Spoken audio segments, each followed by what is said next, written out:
Tonight we cross a body of water that ran on wind alone. For more than 1,000 years, the Indian Ocean carried ships between 3 continents. It moved gold, spices, silk and cotton across 1/3 of the globe. And it did all of this before Europe arrived to call it discovery. This was a world with its own rhythm. Sailors did not leave when they wished. They left when the monsoon allowed, riding one wind out and waiting for it to reverse before coming home. The sky set the calendar. The wind decided who ate, who traded, and who returned. What held this vast network together was not an empire. No single power policed these waters or enforced a common law. Trust was built instead, person to person, across languages and faiths and thousands of miles of open sea. If you find this kind of patient, immersive exploration meaningful, a like and a subscription help the next story get made. Sharing with a single person who thinks this way is the most powerful thing you can do. For now, let your shoulders drop. Let your breath find its own pace. And allow the evening to settle as we follow the monsoon out across the deep water. Now, the Indian Ocean world before Europe. Begin with the wind, because everything here begins with the wind. The people who sailed these waters had a single word for it: Mawsim. In Arabic, it means simply season, and that is exactly what it was. The monsoon was not weather. It was a clock. For half the year, the wind blows one way, out from Arabia and Africa toward India and beyond. Then it stops. It gathers itself, turns, and blows back the other way for the other half. A sailor rode the southwest wind outbound in summer. Then he waited. He could not come home until the sky decided to reverse. This turned the whole ocean into something no other sea could offer. A schedule. You did not guess when to leave. You knew. You left on the season and you returned on the season, and the wind kept its appointment year after year after year. Historians describe this ocean as a highway of the sail-powered age. It was among the most predictable bodies of water anywhere on Earth. And that predictability changed everything about how people sailed it. Far to the west, in the Atlantic and the Mediterranean, sailors of the same centuries still crept along the coast. They kept the shore in sight because losing it meant losing themselves. Here, no one needed the shore. The wind was the road. A captain could point his bow at open water, aim for a coast a month away, and trust the sky to carry him there. The Indian Ocean sailor crossed the deep, while the European still hugged the edges. That is worth holding on to, because the story we usually tell runs the other way. You can measure the whole rhythm of this world in a single harbor. In the weeks before the wind turned, a port filled to bursting. Ships arrived from a dozen coasts and dropped anchor until there was no water left to anchor in. They rafted together, hull against hull, tied side by side in floating rows. The warehouses along the shore stacked higher and higher. Bales of cotton, sacks of pepper, jars of oil, crates bound for cities the local dockworkers would never see. The streets thickened with sailors speaking languages no one else understood. The town swelled with strangers, all of them waiting on the same wind. And then the wind changed. Almost overnight, the harbor emptied. What had taken months to gather left in days. Every ship that could catch the new season lifted anchor and went, all at once, carried out on the same breath. The rafted rows dissolved. The crowded water opened. And the permanent residents of the port were left alone again, standing on a suddenly quiet shore, waiting out the long months until the next season brought the world back to their door. The whole ocean breathed like this. In and out. Full and empty. A tide made not of water but of people. Now look at the vessel that carried all of it. Look at the dhow. A dhow does not look like it should survive the open sea. And it holds a secret in its hull that startled outsiders for 1,000 years. It has no nails. None. Not a single piece of iron holds the ship together. Instead, the shipwrights sewed it. They drilled rows of small holes along the edges of the hull planks. Then they stitched the planks together with cord made from the husk of the coconut. The cord ran through the holes, wrapped around fiber laid into the seams, and pulled the whole hull tight. A ship held together by rope and knots, sent across an ocean. To a stranger, this looked like weakness. It was the opposite. A nailed hull is rigid. When a wave slams it, the wave and the ship fight, and something has to break. A sewn hull does not fight. It flexes. It gives with the blow and springs back. It can run aground, take a collision, absorb a strike that would shatter a nailed ship, and simply flex through the impact and keep sailing. The men who built these ships worked without a drawing of any kind. There was no blueprint. There was no plan on paper. A master shipwright fitted every plank to the next by eye alone, to a tolerance of about 1/16 of an inch. He could feel when a joint was right the way a musician feels a note. And that knowledge lived nowhere but in his hands. It was never written down. It passed from father to son, one generation showing the next how the cord should bite and how the plank should sit.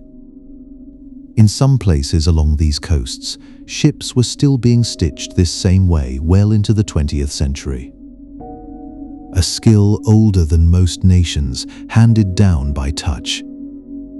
None of this was a secret to the wider world, though the wider world often failed to understand it. In the 6th century, a Byzantine writer named Procopius set down a description of ships in the seas near India. Their planks, he noted with some surprise, were fastened with cords instead of nails.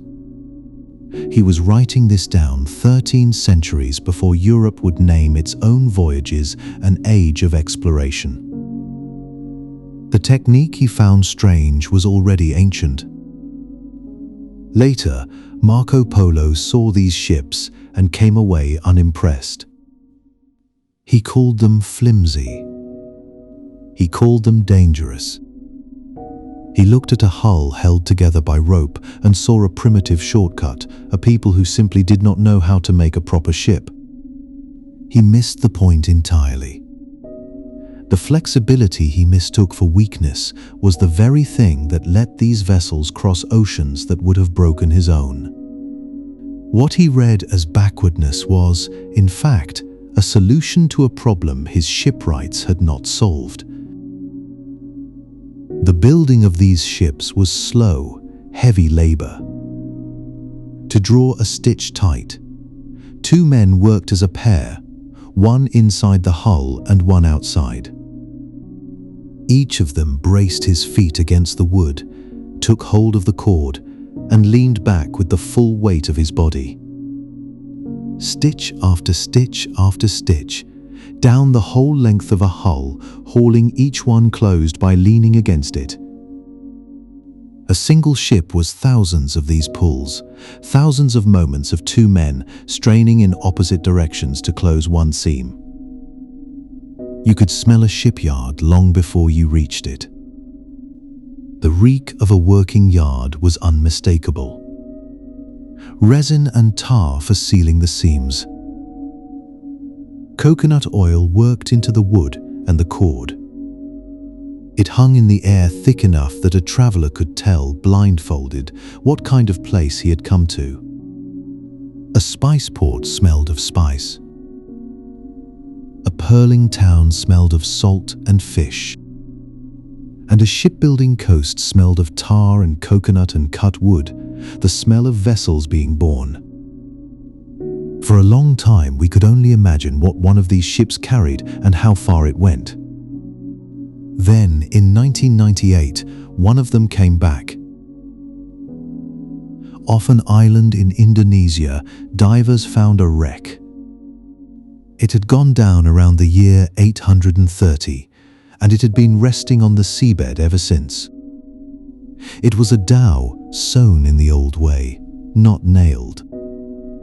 Its timbers told a story before the cargo did.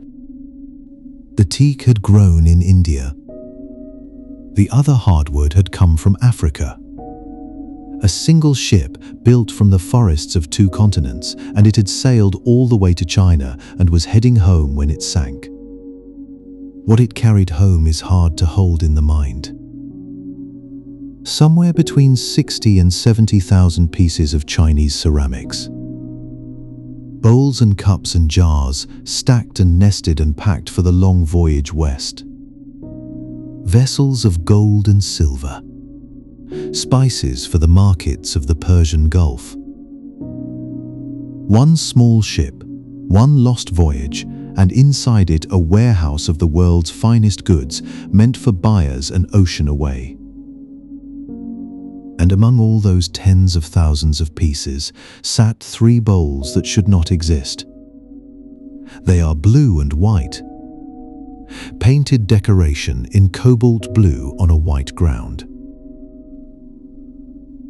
The trouble is the date. Blue and white porcelain is supposed to have been invented 400 years after this ship went down. Yet here it was, already at sea, already a traded good.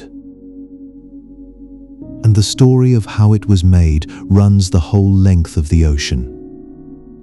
The cobalt that colored it was mined in Iran. It was carried to China to be fired into these bowls. Then the finished bowls were loaded aboard and shipped back out again, toward the very Persian Gulf the cobalt had come from. A single object, made by three places passing raw material and skill back and forth across the sea.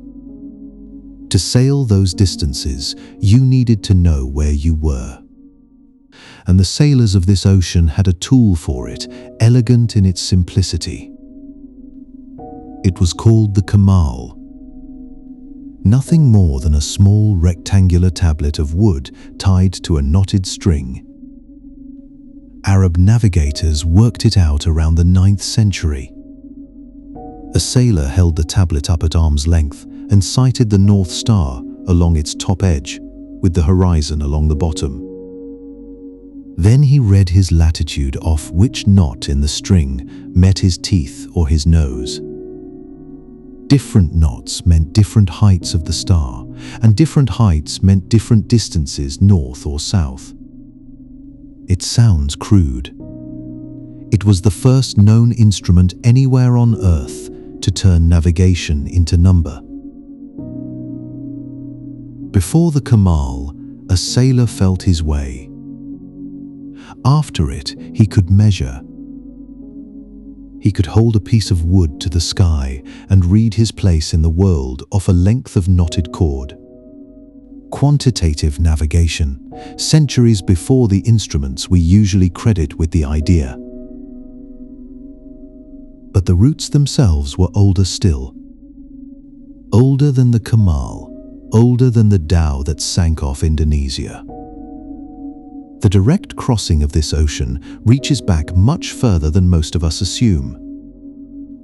Around the 1st century before the Common Era, a captain out of Greek Egypt is remembered for popularizing the Great Shortcut.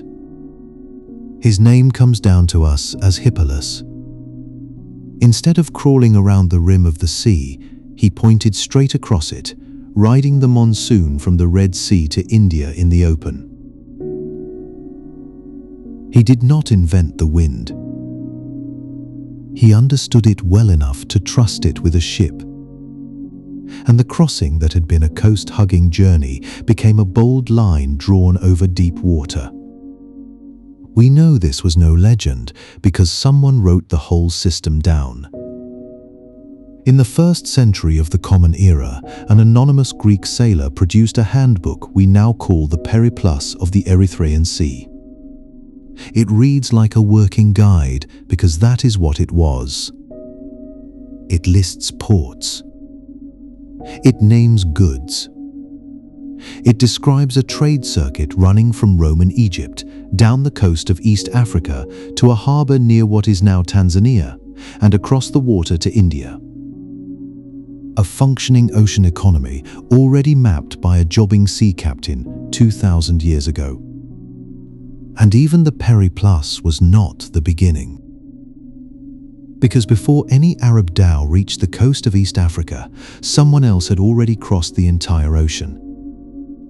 They came from the island of Borneo, from the region of a river called the Barito. They were Austronesian sailors, and they set out across more than 5,000 kilometers of open water with no island in between to break the journey. They aimed at nothing they could see and sailed until they found land. And the land they found was Madagascar, off the far coast of Africa, an ocean away from home. They did this sometime between the 1st and 7th centuries of the Common Era. And they did not come empty. They carried rice with them and bananas and taro to plant in the new soil. They brought the outrigger canoe, the very technology that had carried them there. The proof is still spoken on the island today. The language of Madagascar is not African. It is Austronesian. It is more closely related to a tongue spoken along that same river in Borneo than to any language on the African mainland a few hundred kilometers away. A whole people planted across the width of an ocean, still speaking the memory of the crossing. So by the 9th century, none of this was new. The wind was understood. The routes were old. The ships were refined. And the system had matured enough to do the hardest thing of all, to sail in one connected reach from the ports of China all the way to the Persian Gulf. We know it could because we found the ship that did it. The wreck off Indonesia, the sewn dhow of Indian and African timber, loaded with the porcelain of China and bound for the Gulf. One vessel, held together by coconut cord and the eye of a shipwright who left no drawings. One vessel, already tying 3 continents into a single voyage.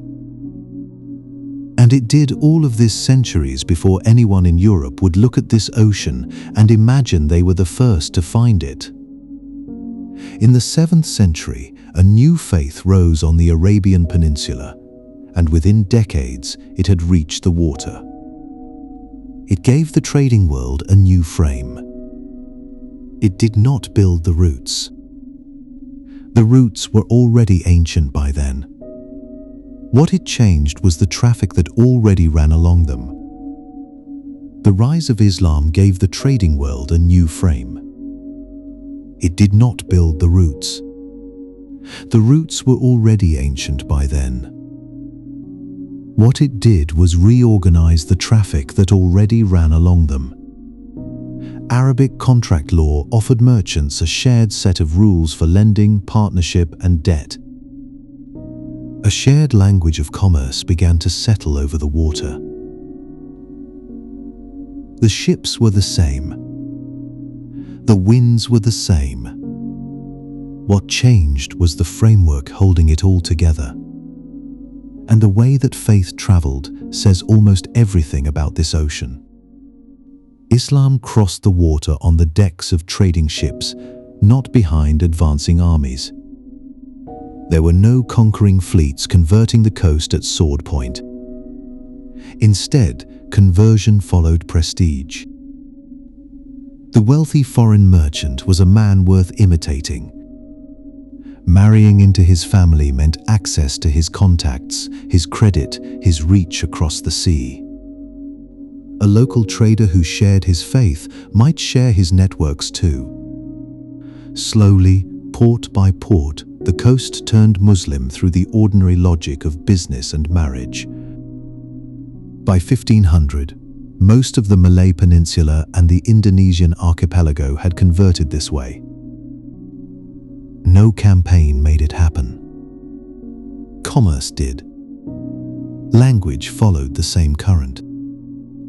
Arabic became the working tongue of long-distance trade across the entire basin. A merchant in Cairo and a merchant in Calicut might share no mother tongue at all. But they could meet in Arabic, the way a Brazilian pilot and a Korean one meet in English today. It was the language of the contract, the ledger, and the shared prayer. A single medium of exchange carried in the mouths of men who spent their lives between shores. Yet Islam was never the first idea to ride these winds. It arrived over something older. Southeast Asia had already absorbed a Hindu-Buddhist world, carried east centuries earlier along these very same monsoon routes. The merchants who brought pepper and cloth had also brought gods, temples, and sacred texts. So when Islam came, it settled onto a landscape already shaped by earlier crossings.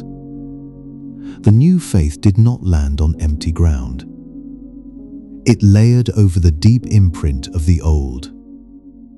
You can see that older layer clearly at one small port in the year 671. A Chinese Buddhist monk named Yi Jing set out for India, hoping to study at the great monastery of Nalanda. On the way, he stopped at Palembang, the capital of Srivijaya on the island of Sumatra. What he found there stopped him in his tracks. More than 1,000 Buddhist scholars lived and studied in that single trading port. They read Sanskrit. They debated philosophy. The learning matched what he expected to find in India itself. Yi Jing was so impressed that he began advising other Chinese monks to pause there first. Spend a year or two at Palembang, he told them, before continuing on. A harbour built on trade had quietly become a university of the faith. The men who actually sailed these routes carried a different kind of knowledge. They carried the sea itself in their heads. Arab navigators composed whole encyclopedias of the ocean, cataloguing when each monsoon turned, which stars rose over which port, and how the wind behaved in every season. The most celebrated of them was Ahmad ibn Majid, a navigator of the 15th century. His great work, the Kitab al-Fawaid, mapped the entire basin in words. It described the tides and the currents. It recorded the bearings of the stars. It even noted the character of the mud on the seafloor, port by port, so a pilot sounding the bottom in the dark could tell roughly where he was. But the most telling thing about that knowledge is the shape he gave it. Ibn Majid wrote much of it as verse. He turned sailing directions into poetry, meant to be memorized, not filed away on a shelf. And the reason is simple. Paper was not how this expertise moved. It moved from voice to voice, from an old pilot to a young one, across the deck of a working ship. A poem could be carried in the body. A book could be lost overboard or left ashore. So the deepest science of the ocean survived as something you could recite from memory, in rhythm, under the stars. And for the men reciting it, those verses were closer to prayer than to reference. A correctly remembered star bearing was the difference between reaching harbor and vanishing. The poem stood between a ship and disaster. A pilot who could summon the right lines at the right moment held his crew's lives in his memory. So the words were spoken with the weight of an incantation, not because sailors were superstitious, but because the stakes were exactly that high.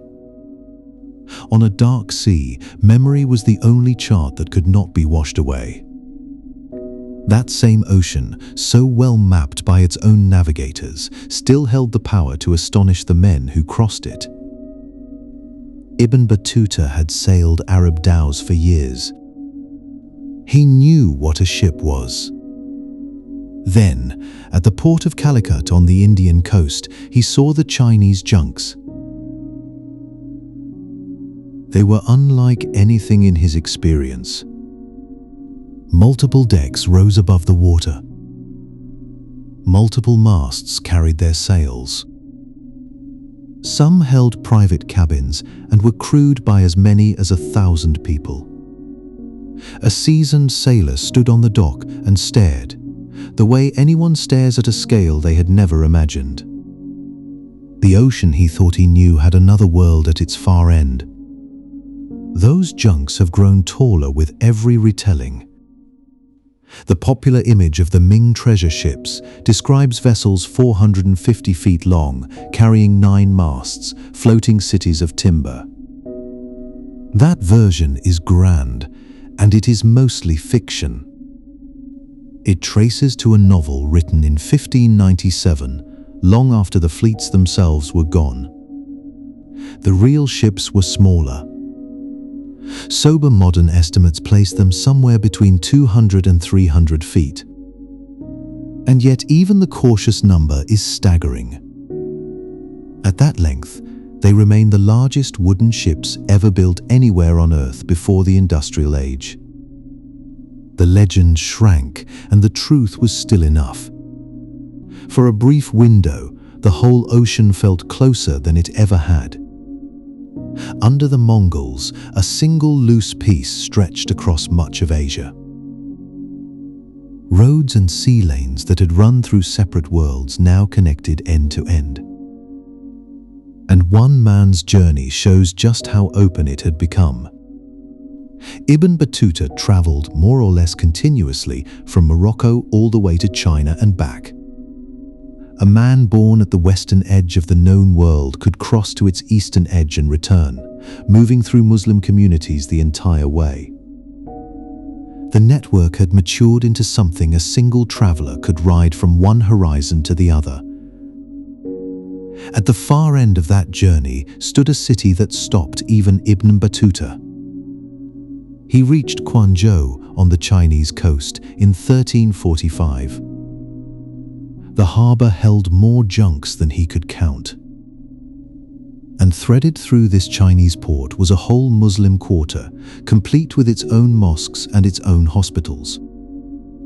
A traveler from Morocco could find the shape of home on the shore of China. The familiar call to prayer, the familiar institutions, waiting at the last stop on the line. The ocean did not just carry goods to its farthest edge. It carried belonging. Ibn Battuta was not the only foreigner left speechless by that port. Marco Polo, arriving from the opposite direction, ranked Quanzhou among the 2 greatest havens in all the world for trade. The only city he judged its equal was Alexandria, the storied Mediterranean gateway of the ancient world. Here was a European eyewitness, placing a Chinese harbor beside the most legendary trading city he knew. Two men from opposite ends of the earth, arriving separately, reaching the same verdict. Whatever Quanzhou was, it belonged in the company of the world's greatest ports. And that city didn't merely tolerate its foreign merchants. It handed them the keys. Under the Song dynasty, the official who ran Quanzhou's customs and shipping, the Director General of Shipping, was consistently a Muslim merchant. This was one of China's 2 or 3 greatest ports, a river of revenue feeding the imperial treasury. And a foreigner sat at its gate, collecting the duties. The traders were not simply permitted to do business. They were folded into the machinery of the Chinese state itself, trusted with the very flow of wealth that funded the empire. Cosmopolitanism was not a courtesy here. It was administration. The far end of the network could reshape even how power understood itself. In 1414, the ruler of Malindi, a Swahili city on the East African coast, sent a gift to the Ming court in China. The gift traveled by way of Bengal, passing through the hands of the ocean's middlemen. And it was a giraffe. To the Chinese court, this long-necked creature from an unknown shore looked like something out of their own legends. They identified it with the Qilin, a mythical beast said to appear only in the reign of a truly wise and righteous ruler.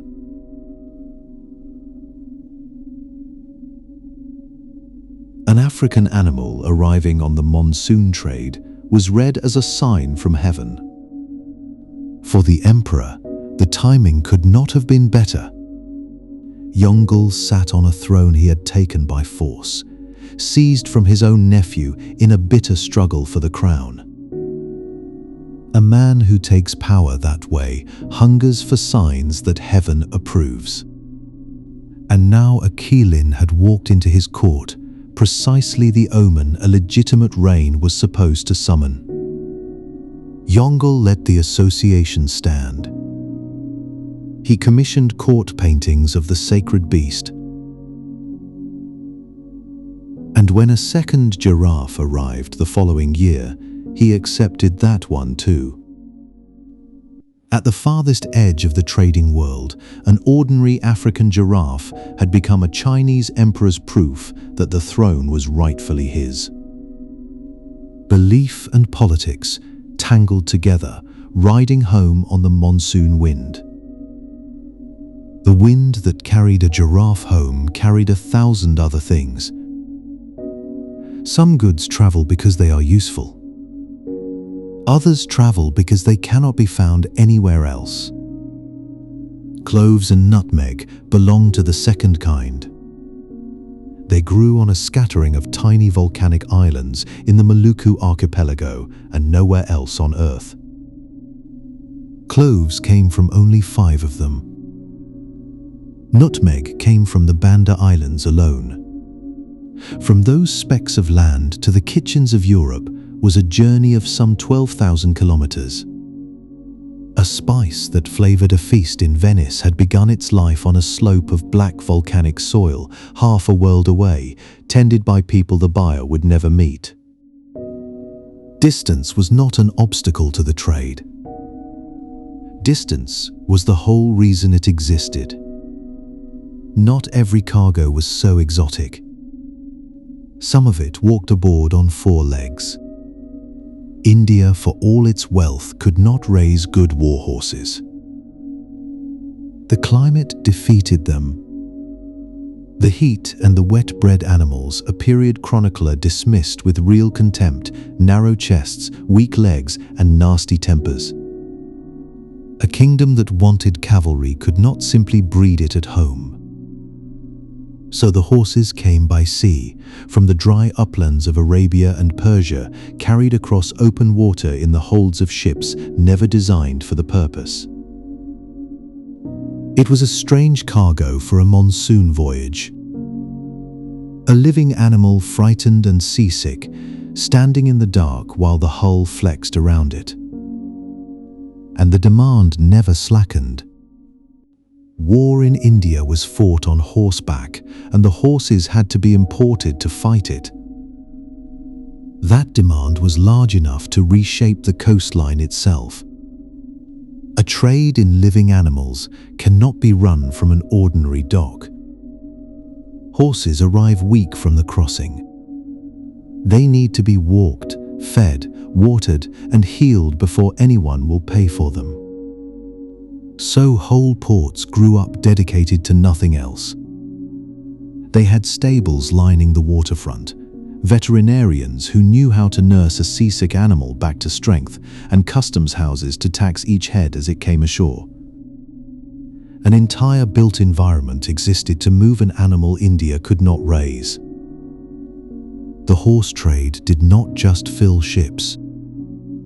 It built cities to receive them. Cloth moved in the other direction, and moved in staggering quantity.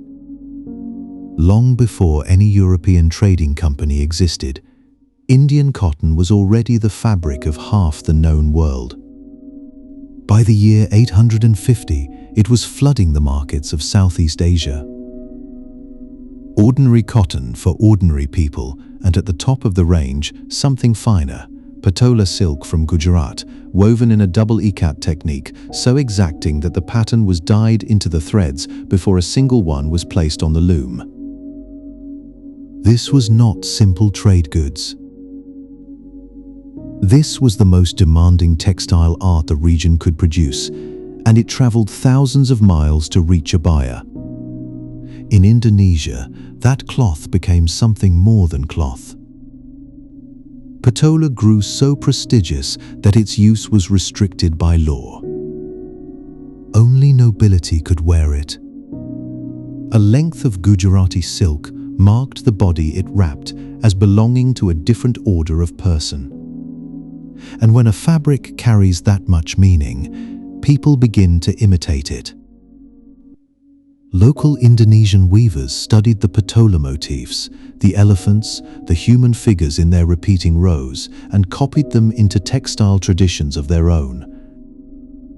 Those patterns never left. They are still woven today in cloth made by people who may never have heard of Gujarat. A design crossed the ocean once and simply stayed. The kilns of China understood this logic perfectly. They were making pottery not for their own tables, but for markets they would never see. Archaeologists notice something strange when they compare the ceramics. Certain designs turn up in the wrecks and the foreign ports in great quantity, and yet those same designs barely appear at Chinese domestic sites at all. The wares were export only. Shaped, glazed, and fired for tastes on the far side of the sea. This was manufacturing aimed entirely outward, an industry producing beauty for strangers, calibrated to a buyer 1,000 miles beyond the kiln door. The pottery was never meant to stay home. All of this cargo had to pass through certain narrow places, and the narrowest places grew rich on doing nothing but watching it pass. The island of Hormuz sat at the mouth of the Persian Gulf, where the whole trade of the Gulf squeezed through a single strait. Hormuz produced almost nothing. It had no fresh water worth the name, no farmland, and a summer heat that punished anyone who stayed. By every natural measure, it should have been worthless. Instead, it became one of the legendary trading fortunes of the medieval world. It did this purely by position. The horses, the pearls, the spices, the porcelain, all of it had to pass Hormuz, and Hormuz taxed every hull that did. A Persian saying held that if all the world were a ring, Hormuz would be the jewel set in it. A barren rock had turned a strait into a fortune. But cargo moving across 12,000 kilometers of water raises a problem that no port, however rich, can solve alone. How do you trust a man you have never met, holding your goods in a city you will never see? The Indian Ocean answered that question, not with law, but with family. The Karimi merchants were the great example. They were not a company. They were related households, the same extended families settled at once in Cairo, in Aden, and in Cambay, spread across the 11th century through the 14th. A shipment leaving Cairo was received by a cousin in Aden and forwarded to a kinsman in Cambay. Credit flowed along bloodlines. Trust was not a contract. It was a nephew at the other end of the voyage. The Karimi were only one thread in a much larger weave. The same solution appeared again and again in different communities along the same routes. Gujarati merchants built their diaspora. So did the Armenians, carrying trade across distances that would swallow a lone trader whole.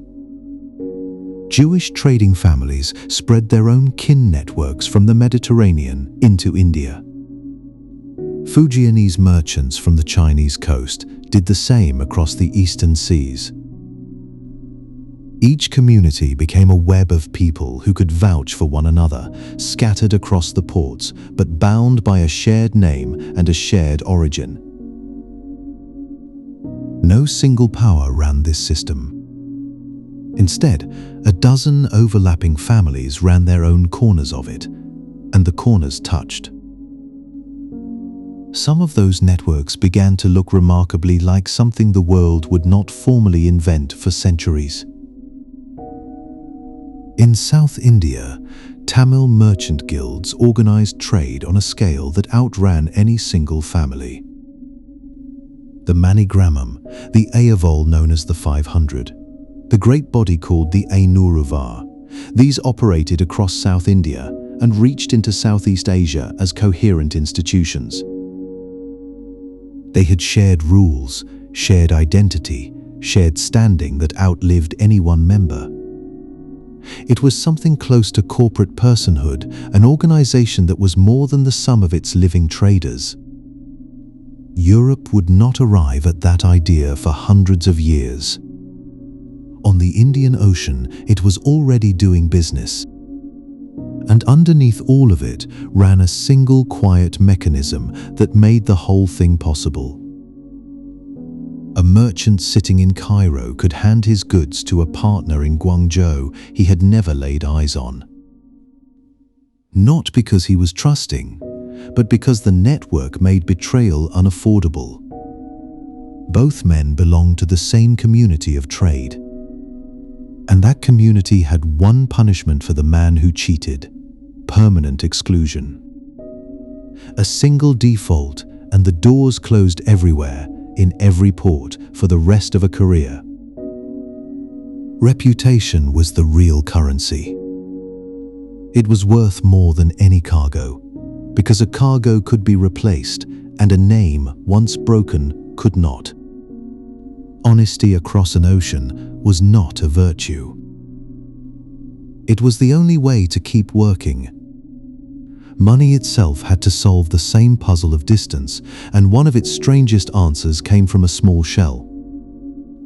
In the shallow lagoons of the Maldive Islands, gathered almost nowhere else, lived a sea snail whose glossy shell would become one of the most widely accepted currencies in human history: the cowrie. It began circulating as money in Bengal around the 4th century of the Common Era. Small, durable, impossible to counterfeit, and beautiful in the hand. A shell could not be forged the way a coin could be shaved or faked, and that reliability was its whole strength. From a single cluster of tropical islands, came a currency that would outlast empires. And it did not stay in Bengal.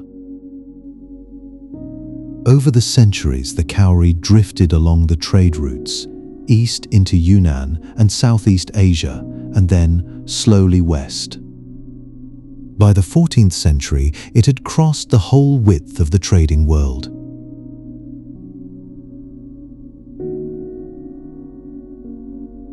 Ibn Battuta, traveling through Mali, records cowrie shells changing hands in the markets of West Africa. The same shell that priced grain in Bengal now priced goods on the far side of a continent.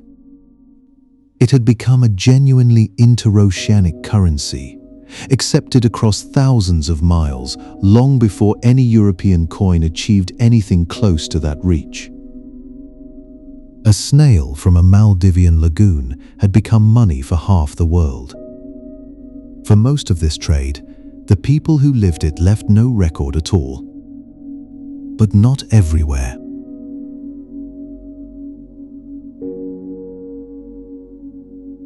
In a storeroom attached to a synagogue in Cairo, generations of Jewish merchants set aside their old letters rather than destroy any paper that might bear the name of God.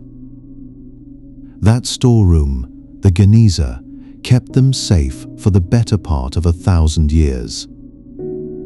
And in those letters dated mostly between 1090 and 1160, the India trade suddenly speaks in a human voice.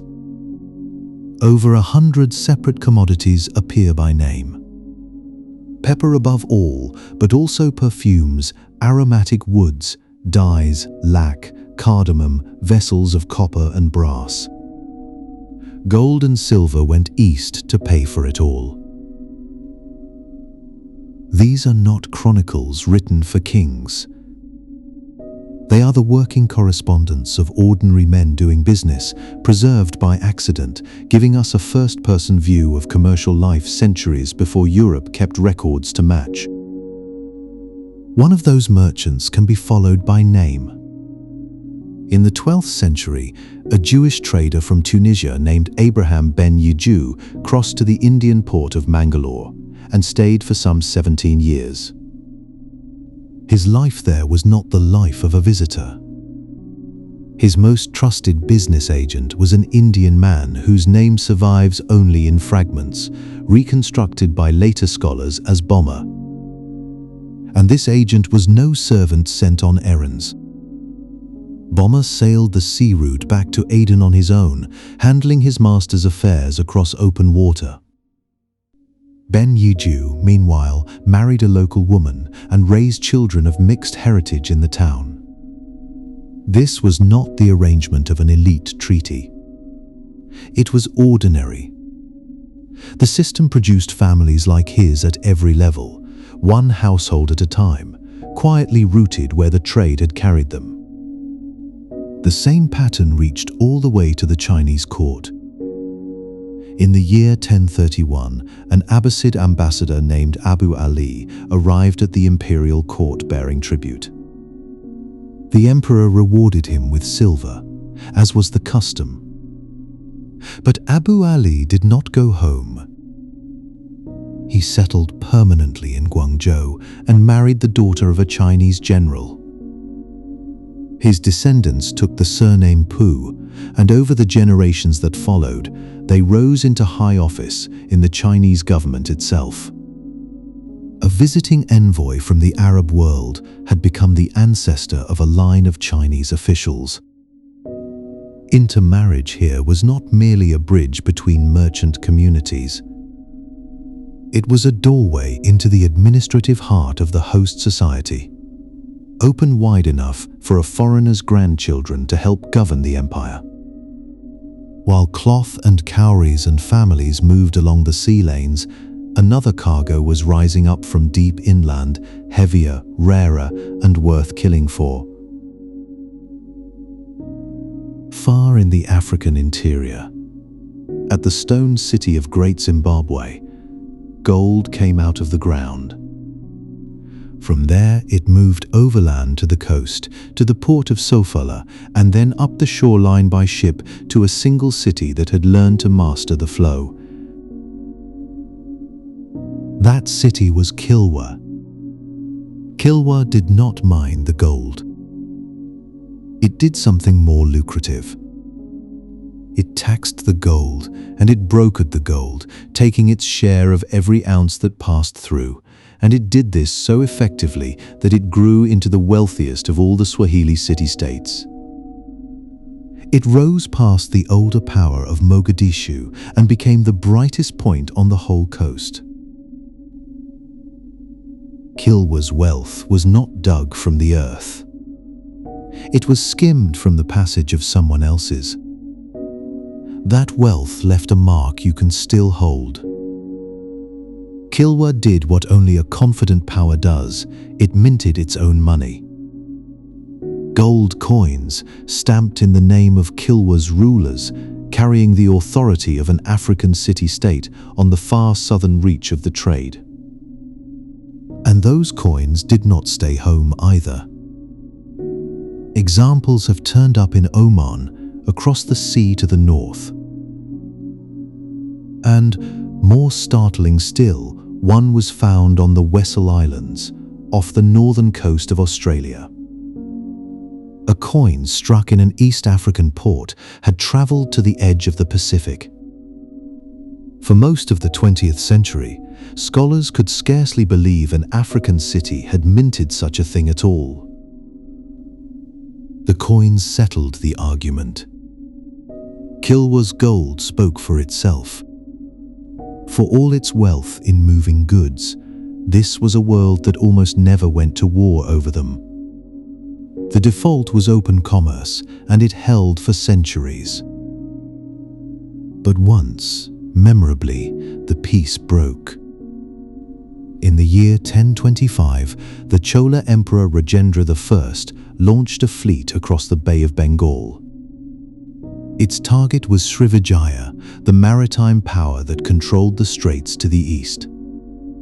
In a single coordinated campaign, the Chola ships struck more than a dozen of Srivijaya's harbour cities and carried off its king as a captive. It was one of the great naval operations of the medieval world, mounted across open sea by a South Indian power reaching far beyond its shores. A trading world that ran on trust had, just this once, arrived with a sword. And then it did something that reveals exactly what kind of world it was. Having shattered Srivijaya's ports and seized its king, the Chola fleet turned around and went home. It occupied nothing. It planted no governor, held no territory, kept no colony. The whole campaign had a single purpose: to break a stranglehold that Srivijaya had placed on the flow of trade and to reopen the straits to open commerce. It was punishment, not conquest. The most powerful navy the Indian Ocean had yet seen used its strength to restore the open system and then withdrew from it. Even at its most violent, this world wanted the sea lanes open more than it wanted a conqueror's crown. The strangest part is what paid for those ships. The Chola kings ruled from Thanjavur, and at the heart of Thanjavur stood the great Brihadiswara temple, rising in tiers of carved stone toward the sky. To modern eyes, it is a place of worship, and it was. But it was also an engine of money. The temple held vast lands, received vast offerings, and redistributed wealth on a scale that made it one of the central economic institutions of the kingdom. Grain, gold, and labor flowed through its treasury and back out into the world. And some of that flow, gathered in the name of the gods, went into the hulls and the crews that crossed the sea to break Srivijaya. A house of prayer had helped launch a fleet of war. In this one moment, faith, wealth, and force all met in the same stone hall, and the treasury that funded the only war the open sea ever fought was a temple's. A temple could hold a fortune. But the fortunes of this ocean were made, spent, and spoken for in the cities, and no city held more of them at once than one small port on the Malay Peninsula. Around the year 1400, a small fishing settlement on the Malay Peninsula grew into the master port of the entire strait. Its name was Malacca. Within a century, it held somewhere between 40,000 and 100,000 people. And in its markets, a Portuguese observer named Tomé Pires counted as many as 84 different languages being spoken. 84. In the streets of a single city. Pires understood exactly what that meant. Malacca sat astride the narrowest passage between the Indian Ocean and the South China Sea. Everything moving east or west had to slip through that gap. And so Pires wrote that whoever held Malacca had his hand on the throat of Venice. It was a strange, precise thing for a European to say. Venice lay half a world away. But the wealth that flowed through Venice began here, in the pepper and cloth and porcelain funneling through this one strait. Choke Malacca, and you choked the richest city in Europe. Malacca was not unique in kind. It was only the largest example of a form repeated all across this ocean. That form was the entrepot port. A city built not to make things, but to move them. The defining structure of the whole Indian Ocean world. These ports had a particular shape. They were divided into wards, quarter by quarter, each belonging to a different community of merchants. Gujaratis in one district. Chinese in another.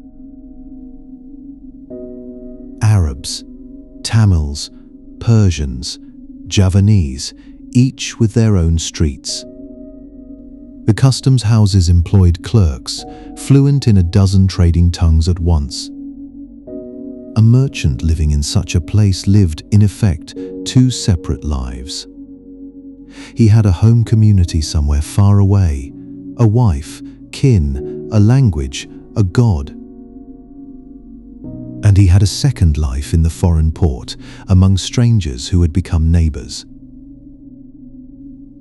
Sometimes he lived that second life for years without a break.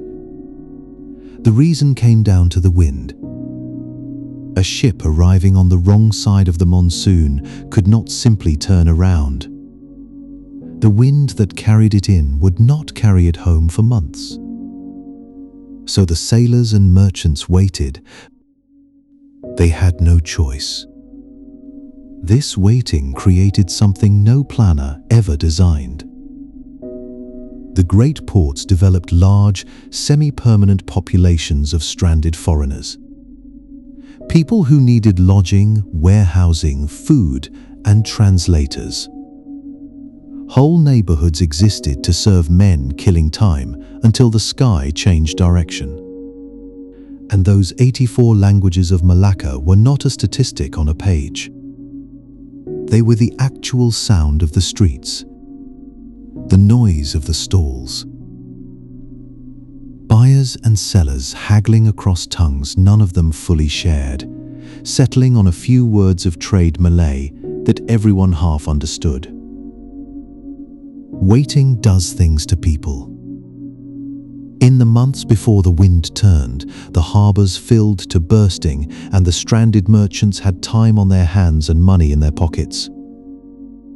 So a culture of waiting grew up around them. Gambling in back rooms. Long evenings of storytelling. Romances struck up across the barrier of language, built on gesture as much as words. The forced idleness became a world of its own. and some of these men never left. A trader who came for a season would meet a local woman. He would marry. He would raise children who spoke 2 languages and belonged fully to neither shore. The abstraction of a cosmopolitan port became, quietly, a single household, several tongues overheard on one street corner, because they were spoken inside one family. This was not an accident of the system. It was the system.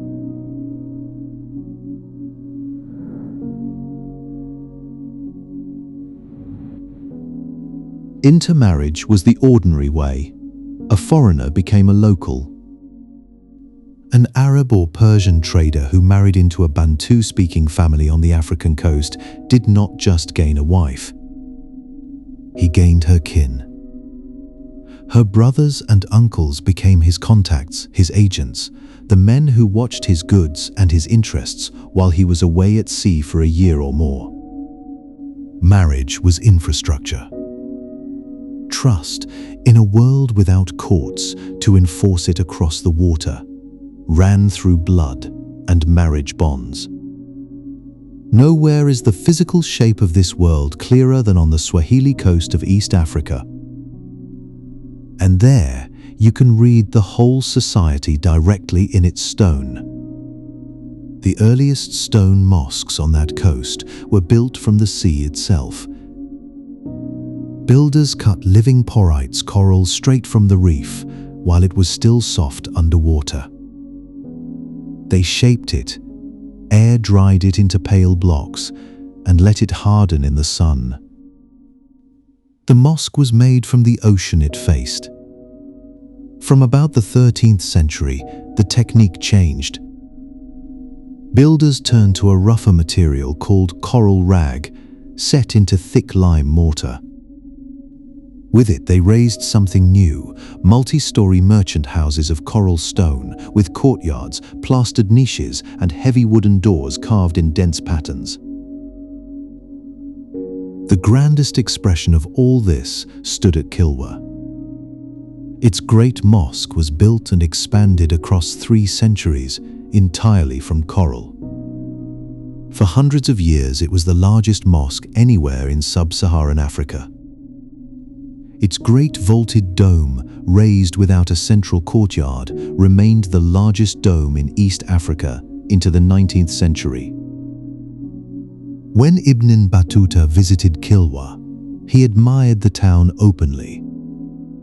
But the coral houses tell only part of the story. They tell the part that belonged to the rich. Because the great majority of people on the Swahili coast never lived in stone at all.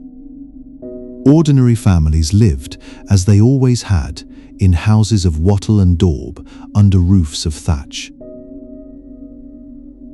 Simple, perishable homes that have mostly vanished, leaving the coral mansions to stand alone and mislead us. So the social order was written directly into the streets. Coral stone with carved doors meant wealth, lineage standing. Wattle and daub meant everyone else. You could read a family's place in the world by looking at the walls it lived behind. And yet who held power in these societies is not always who we expect. Many communities along the Swahili and Comorian coast were matrilineal and matrilocal. Descent passed through the mother. Inheritance passed through women. A husband moved to his wife's family, not the reverse. In such a world, women held real economic weight and real political authority. This was not a theory. European visitors saw it with their own eyes. In the early 1600s, sailors reaching the island of Anjouan in the Comoros recorded a reigning queen. An old woman, they wrote, an aged sultaness. And she governed not as a figurehead, but as a ruler who placed her own children on the thrones of neighboring islands, as subordinate kings answering to her. That she was recorded at all is the point. Because women who governed, rather than merely traded, are almost entirely missing from the story we usually tell about this ocean. The merchants, the navigators, the kings, they fill the histories. The queens do not. Yet there she is, written down by the very Europeans who would later be credited with discovering these coasts. The Comoro queens were seen, named, and ruling into the 17th century. They were simply left out of the version that came down to us. The Swahili elite, meanwhile, told a particular story about themselves. The great merchant families claimed to descend from Persian nobility, from princes of a place called Shiraz who had crossed the sea and settled the coast. It was a proud genealogy, one that set them apart from the Africans of the interior. Modern study complicates it. Genetic evidence suggests that for some of these lineages, the Persian connection holds real substance. Ships did carry people as well as goods, and some coastal families do trace back across the water. But the claim did more than record ancestry. It worked. To claim Shirazi blood was to claim prestige, refinement, a place nearer the center of the trading world and further from the village. It was a way of ranking oneself above one's neighbors. And so identity itself became something people could hold and deploy, a story about where you came from, worth more to some than others, and never shared out equally. A story about origins could raise a family standing on the coast. But the same roots that carried a family's prestige carried a religion, and the religion did not travel as far as the goods. The trade routes carried Islam inland only as far as the merchants and their marriages could travel. Where kinship networks stopped, so did conversion. The African interior lay beyond that reach, never touched by the slow mechanism of commerce and intermarriage that had made the coast Muslim. It kept its own gods and its own tongues. The faith that felt inevitable along the shoreline simply thinned to nothing a few days' walk from the water. What looked like a tide turned out to be a coastline. The sea carried the new religion. The land did not. And even the sea carried it unevenly, because the men who worked the ships lived far from the world of merchant houses and coral mosques. An ordinary sailor owned almost nothing. He slept in tight communal quarters, shoulder against shoulder, in a space that smelled of tar and salt and other men. His meals were rice, dried fish, and dates, day after day, the whole voyage through. There were no charts he could read.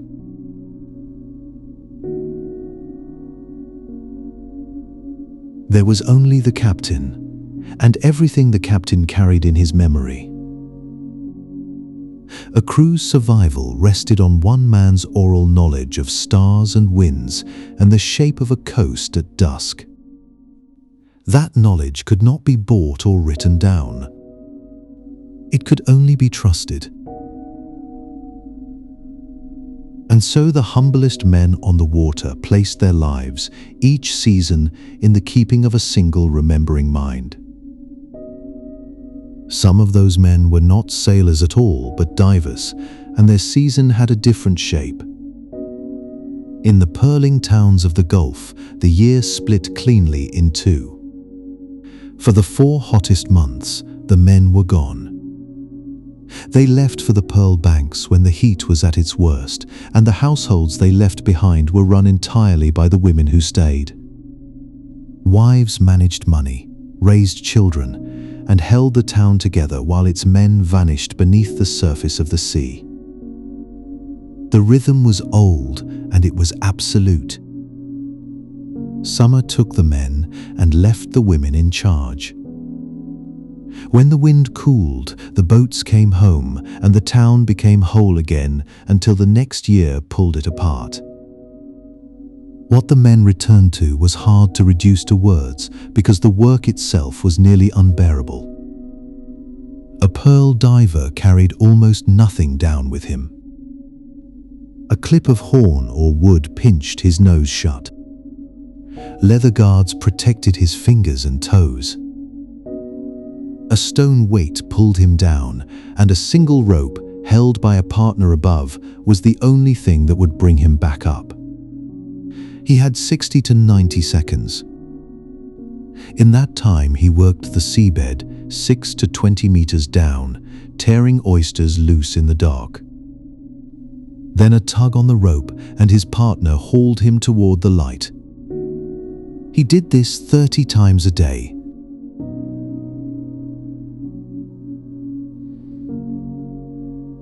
Sometimes more. The whole apparatus of the pearl trade rested on a man, a stone, and a length of rope. A single day underwater could yield 200 to 400 oysters, opened later on deck in hope of one shining accident. But the water was never empty.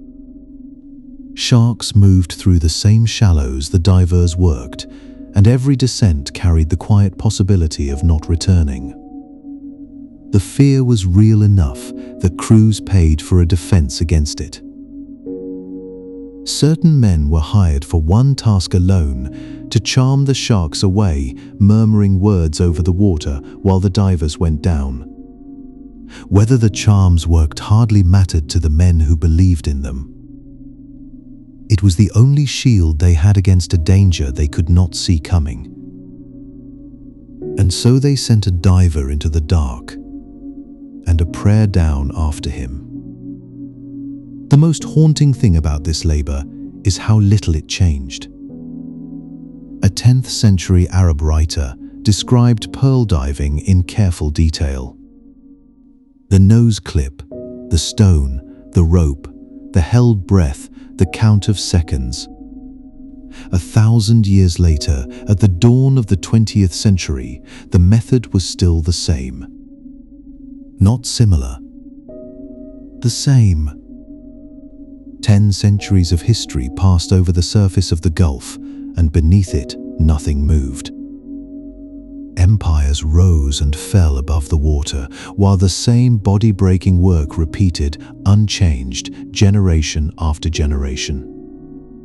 The pearl was a luxury. The way it was won stayed frozen in time. Against a danger that ancient and that constant, the divers armed themselves the only way they could. They wore amulets against the sharks. They kept customs meant to guard against the sudden blackout that could take a man beneath the surface without warning. These were not idle superstitions. They were the answer to a real and daily terror, a way of holding on to some scrap of control when the sea offered none. A man about to hold his breath in shark-filled water reached for whatever protection the world allowed him. If the charm quieted his heart before the dive, then the charm did its work.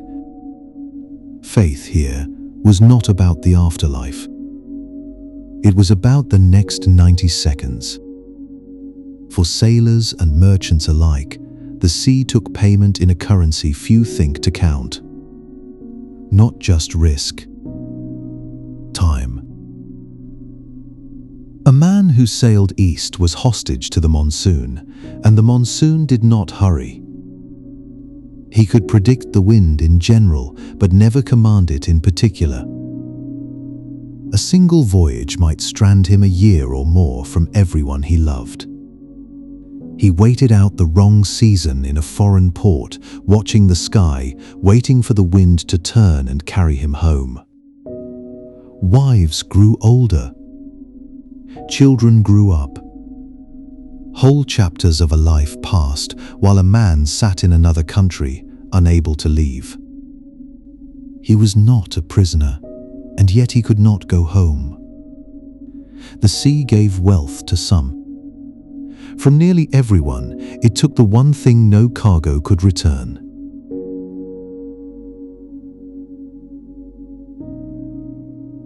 and for some, the sea took everything and gave nothing back at all. In the salt marshes around Basra, the labor was not paid, but forced. East African captives, called the Zanj in the Arabic sources, were driven into the marshland in crews that ran from 500 to 5,000 strong. Their task was to strip the hard salt crust from the earth so the land beneath could be farmed. They did it on almost nothing, a ration of flour and dates, under a sun that gave no mercy. This was the underside of the shining trade. The same sea lanes that carried porcelain and gold carried human beings into bondage. The wealth of the marshes was measured in salt. The cost was measured in lives no one bothered to record. But a cost that heavy does not always stay silent. In the year 869, a leader named Ali ibn Muhammad reached those crews with a promise of freedom, and the marshes rose. What followed was not a brief revolt. It lasted nearly 15 years. The Zanj built their own strongholds, fielded their own armies, and held territory against the might of the Abbasid state. For a time, the men who had been given nothing controlled a corner of the empire that had taken everything from them.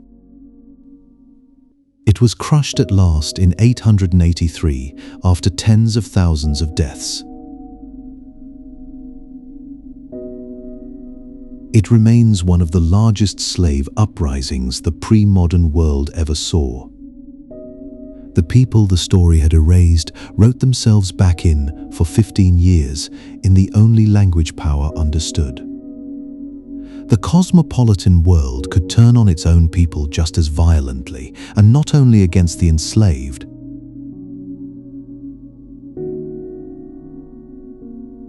Far to the east, in the great Chinese port of Quanzhou, a large community of Persian and Arab Muslim merchants had lived and traded for generations.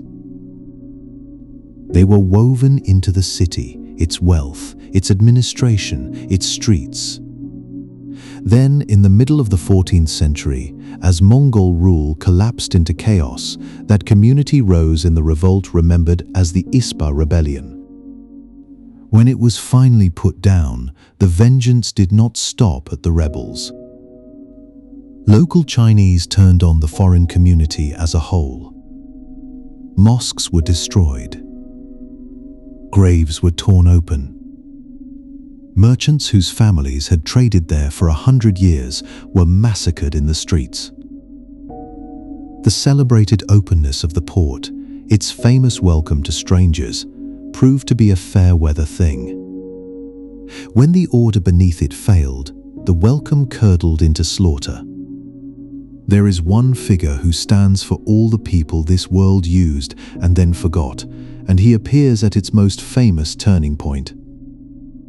When Vasco da Gama reached the East African coast in 1498, he could not cross the Indian Ocean alone. He did not know the way.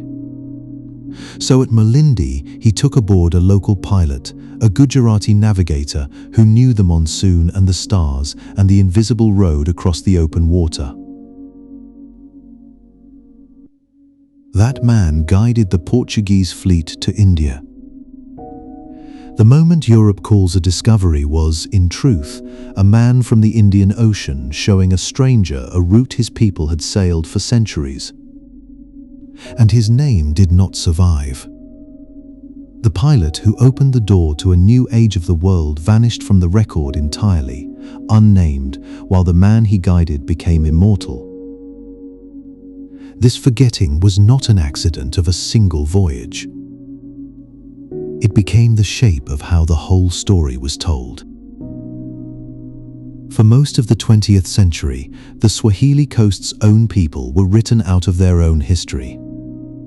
The stone towns, the coral mosques, the wealth and the trade, all of it was credited to Arab or Persian colonizers. The story ran that the Africans of the coast had merely inherited a civilization built by someone else. It was not their work, so the thinking went.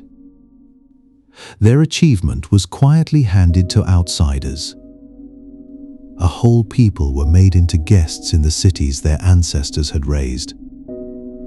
The prejudice ran so deep that it shaped what scholars were even willing to see. Sophistication on that coast, the thinking went, had to have come from somewhere else. The coins themselves testify to how stubborn that blindness was. Kilwa minted its own gold coinage, struck in Africa by Africans and traded across the ocean. And yet the African origin of those coins was only conclusively confirmed in the 20th century. For decades, the possibility was simply set aside. It was not for lack of evidence. It was because a wealthy, literate, self-governing African civilization did not fit the assumptions of the people studying it. The metal in the ground said one thing. The prejudice of the age said another, and for a long time the prejudice won. It took the modern era simply to accept what the coins had been saying all along. And behind the pilots and the coins and the corrected histories stand the ones who left nothing to correct. The Zheng of the Basra marshes and the broader current of East African people swept into bondage across the whole system wrote almost nothing of their own. No letters survive from them. No memoirs, no ledgers, no names carved to be remembered. We know them only through the words of the people who owned them and the records of the states that feared them. They built and dug and dove and carried, and the world they made rose on their backs. When they were gone, the sea closed over them without a mark. The people who paid for this world left almost nothing of their own behind. And yet even erasure did not make them disappear. The world they built keeps returning their voices to us in coins and cloth and the taste of a street stall meal. Its longest reach began not with a European sail, but with a fleet that came from the other direction entirely.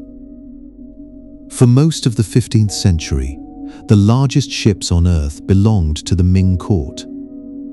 Between 1405 and 1433, the Admiral Zheng He led 7 state voyages across the whole basin. These were not trading missions in the ordinary sense. They carried thousands of men at once, tribute for distant kings, and the full weight of an empire's ambition. Fleets of this scale had a purpose beyond profit. They announced that a new power had arrived on the water and that the ocean's oldest ports would now receive envoys from Beijing. No state had ever concentrated so much force into open sea. The ships alone dwarfed anything Europe would build for 100 years. Whole kingdoms sent envoys home aboard them, dazzled by the sheer scale of what had appeared off their shores. It was brief, deliberate, and unlike anything that came before or after. And then it stopped. After 1433, the court did not simply lose interest. It banned large oceangoing private trade outright. It let the shipyards that built the treasure fleet fall silent and rot. Records of the voyages were neglected, and in some cases destroyed. The greatest navy the world had yet seen was dismantled by the very hand that made it. Within a generation, the knowledge of how to build such ships had begun to fade. For centuries afterward, people read that ending as failure. They assumed China turned inward because it could no longer compete on the water. The truth runs almost exactly opposite. China had projected more state naval power than any rival the ocean had known. Its ships were larger, its fleets bigger, its reach longer than anything Europe would manage for generations. It withdrew from a position of overwhelming strength, for reasons that were entirely its own. The court had grown wary of the voyage's enormous cost. A northern land frontier suddenly felt more urgent than any distant sea. The choice was not weakness. It was choice. Into the space that choice left open, another story sailed. 65 years later, a small Portuguese fleet reached the coast of East Africa. Its commander was Vasco da Gama, and history would later say he discovered the sea route to India. The claim would be repeated for 500 years. He discovered nothing. At the port of Malindi, da Gama did what every sensible newcomer to these waters had always done. He hired a local pilot, a man who already knew the winds, the stars, and the timing of the crossing, guided the Portuguese ships across the open ocean toward Calicut. The passage took 23 days. Da Gama did not find his way to India. He was carried there by someone who belonged to this world and understood it completely. The proof is in what happened when that knowledge went away. On the return leg, without a pilot who understood the monsoon, the same crossing took more than 90 days. Da Gama's men ran out of time, and then they ran out of health. Roughly half the crew died of scurvy on the water, their bodies failing in the long windless weeks. The ocean did not reward the outsider for his courage. It only tolerated him while a local hand rested on the tiller. The moment that hand was gone, the sea nearly killed them all. For a long time, even the pilot himself was rewritten. Flattering accounts gave the credit to Ahmad ibn Majid, the most celebrated navigator of the age. It made a better legend, the great Arab master personally handing the sea to Europe as if passing on a torch. Modern scholarship has taken that story apart. Ibn Majid would have been 77 years old at the time, and records place him elsewhere entirely. The real pilot, the man who actually did the work, was never named in any account. He guided the future of the world across the water, and history did not bother to write him down. He returned to Malindi most likely, and vanished back into the ordinary life of the coast. The route he knew by heart would soon carry fleets that unmade his world. So the discovery was a hiring. The empty ocean was in truth a crowded one. And the pattern goes deeper than any single voyage because it reaches the coast itself. Well into the 20th century, scholars looked at the stone towns of the Swahili coast and refused to believe Africans built them. The coral mosques, the minted gold, the carved doors of Kilwa and Lamu, surely, they thought, these had been imported. Arab colonizers or Persian settlers must have carried civilization in from outside. The assumption was never really about the evidence in the ground. It was about who was permitted to be sophisticated. The buildings were African. The wealth was African. The coins were struck by African hands. Only the doubt came from somewhere else. It took most of a century and a great deal of digging before the evidence in the soil finally overruled the assumption in the mind. Underneath all of these corrections lies a single quiet fact, and it may be the strangest of them all. This entire system, the routes, the ports, the contracts, the trust between strangers, ran for most of its history with no one in charge. No empire policed the sea lanes. No single authority enforced a contract across the basin. No navy guaranteed safe passage from Sofala to Guangzhou. For 1,000 years, the busiest trading world on Earth had no ruler. The order came from below instead. It came from merchant families who punished a cheat with permanent exile from the network. It came from shared law, shared language, and the simple knowledge that betraying a partner today ended your trade forever. A single act of fraud could follow a man's name from Cairo to Canton. Reputation was the only passport, and it could not be forged. A commercial world that spanned half the planet held itself together without a throne above it. That is not how we are usually taught that power works. But it worked here for longer than most empires last.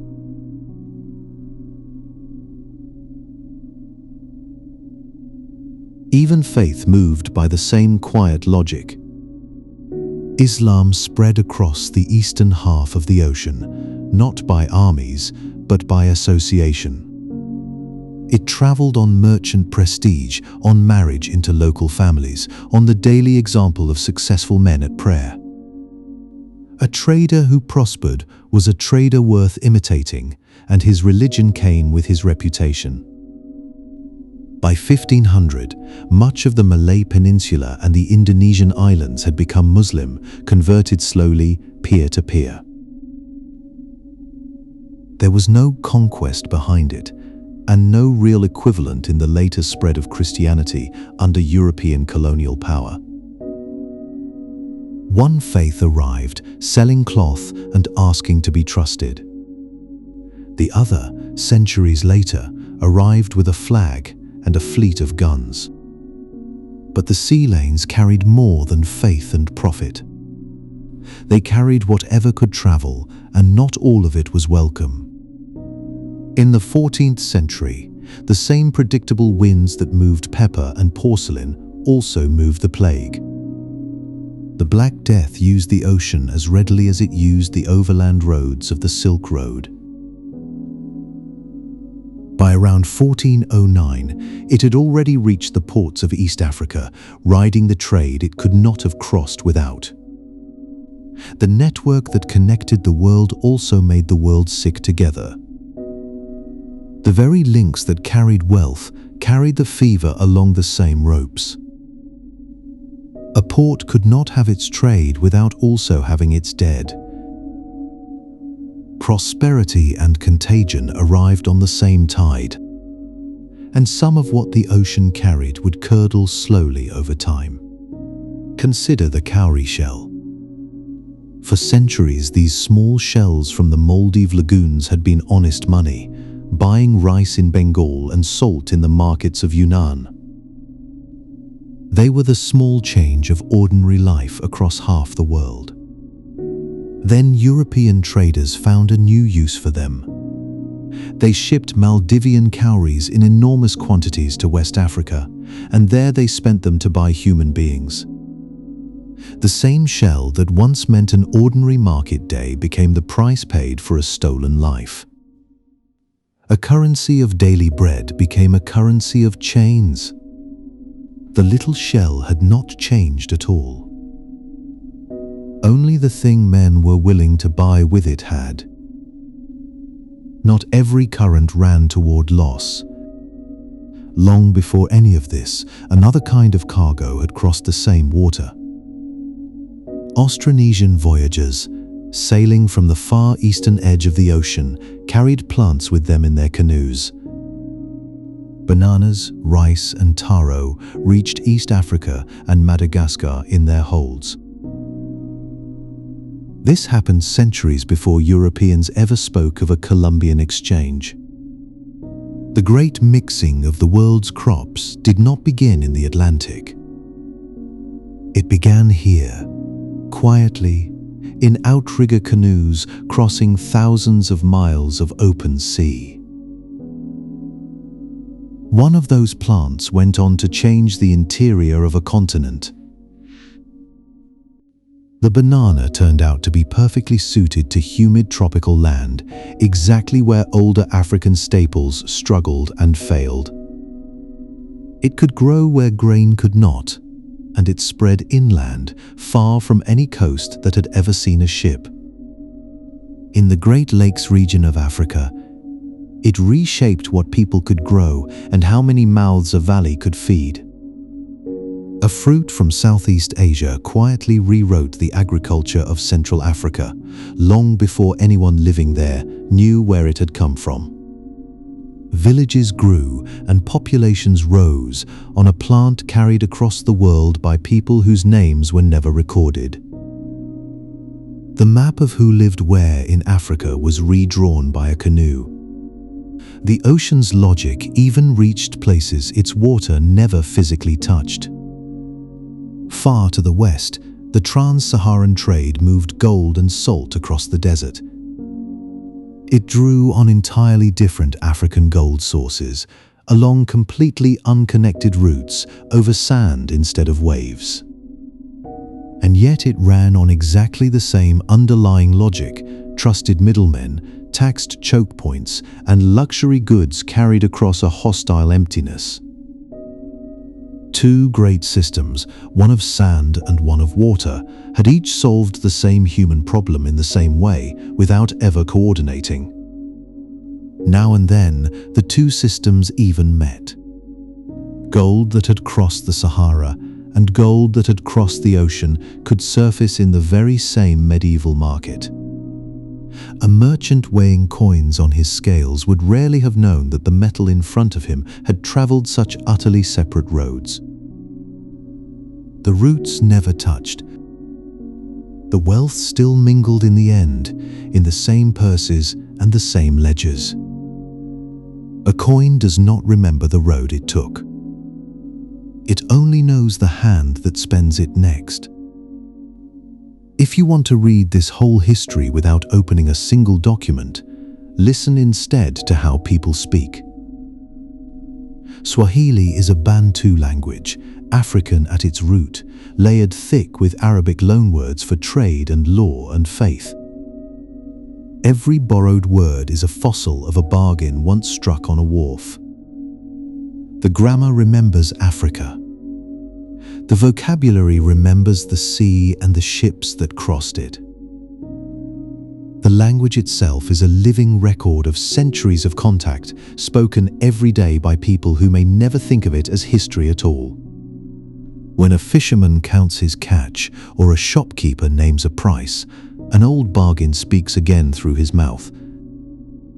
The same thing happened at the ocean's far edge. Malay rose to become the trade tongue of maritime Southeast Asia, the language in which ships did their business from Sumatra to the Spice Islands. And it took on a new script to match its new company. Malay began to be written in Jawi, an alphabet adapted directly from Arabic letters. A Southeast Asian language came to wear an Arabic dress, because the men who traded in it also prayed in it. The commerce and the faith left their marks on the very shapes of the writing. A child learning to read in a Sumatran village traced letters first shaped by scribes in Arabia. The wharf and the mosque had reached all the way into the schoolroom. To feel how old and how far this reach truly ran, we can go back further still, further than any Tao. In the Mekong Delta of what is now Vietnam lay the ancient port of Oki Ao. Archaeologists digging there found Roman gold medallions stamped with the faces of the emperors Antoninus Pius and Marcus Aurelius. Those men ruled some 7,000 kilometers away on the far side of the known world. Beside the Roman gold sat Han bronze mirrors from China, pottery from India, and glass beads from Persia. All of it lay together in the ground of a single Vietnamese port. Each object had traveled a road no single person ever walked from end to end. They met only here, passed hand to hand across a chain of strangers. The Indian Ocean world was already stitching distant continents together centuries before the Arab dhow trade we usually credit with its making.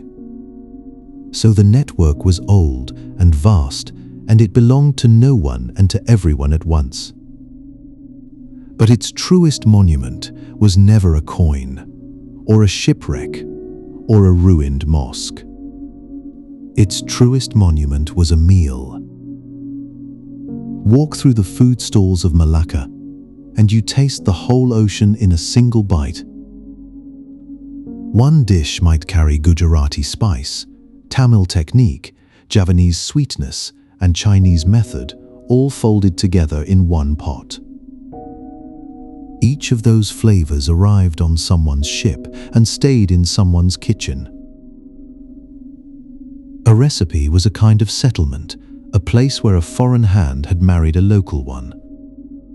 None of those traditions can claim the result as its own. The flavors came from a dozen homelands and became something that had only one home.